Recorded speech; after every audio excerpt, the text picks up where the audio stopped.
আসসালামু আলাইকুম রহমতুল্লাহ। এখানে স্ক্রিনে যে থাই গ্লাসটি দেখতেছেন, থাই গ্লাস লাগানোর আগে ভিডিওটি সম্পূর্ণ শেষ পর্যন্ত দেখুন। এখানে আজকে আলোচনা করব থাই গ্লাস সেটিংয়ের পূর্বে কি করা হয়, কি করা লাগে।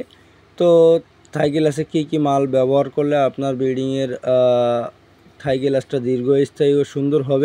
তো স্টিল বাজারের পক্ষ থেকে সবাইকে আন্তরিক শুভেচ্ছা অভিনন্দন। এখানে যে বিল্ডিংটি দেখতেছেন, যশোর জেলা পচামাগুড়া সিঙ্গাপুর প্রবাসী ইমল ভাইয়ের বাড়িতে আমরা থাই গ্লাস ডেলিভারি দেওয়ার জন্য চলে আসলাম। তো বাইরে থেকে কত টাকা করে পার স্কোয়ার ফিট নিয়েছি এ বিষয়ে বিস্তারিত আলোচনা করব। ভিডিওটি স্কিপ না করে শেষ পর্যন্ত দেখুন, আশা করি অবশ্যই আপনার উপকারে আসবে। এখানে যে বিল্ডিংটি দেখতেছেন, বিল্ডিংটি খুব সুন্দরভাবে ভাই বানিয়েছে। এটা এখনও কমপ্লিট হয়নি, কমপ্লিট হইলে আরও সুন্দর লাগতো দেখতে।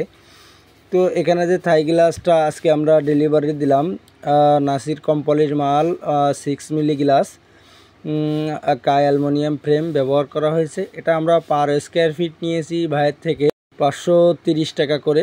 আপনারা চাইলে দেশের যে কোনো স্থান থেকে এ ধরনের মালামাল অনলাইনের মাধ্যমে অর্ডার কনফার্ম করে আমাদের থেকে বানিয়ে নিতে পারেন।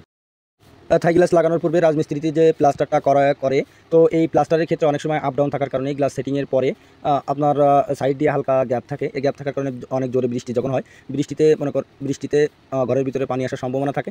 সেক্ষেত্রে আপনারা প্লাস্টারের পূর্বে জানালার প্লাস্টারটা চতুর 4 কোণায় সুন্দর হয়েছে, এক মাপ অ্যাকুরেট মাপ হয়েছে কিনা, এটা হাইটে 2 সাইডে একই মাপ, আরও 2 সাইডে একই মাপ আছে কিনা এটা চেক করে নেবেন।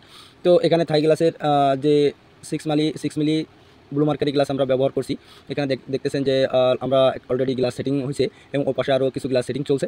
আপনারা চাইলে দেশে যে কোনো স্থান থেকে সিএনসি, লেজার কাটিং, সিঁড়ি railing, gate, grill, Thai glass ইত্যাদি আমাদের থেকে অর্ডার কনফার্ম করে বানিয়ে নিতে পারবেন।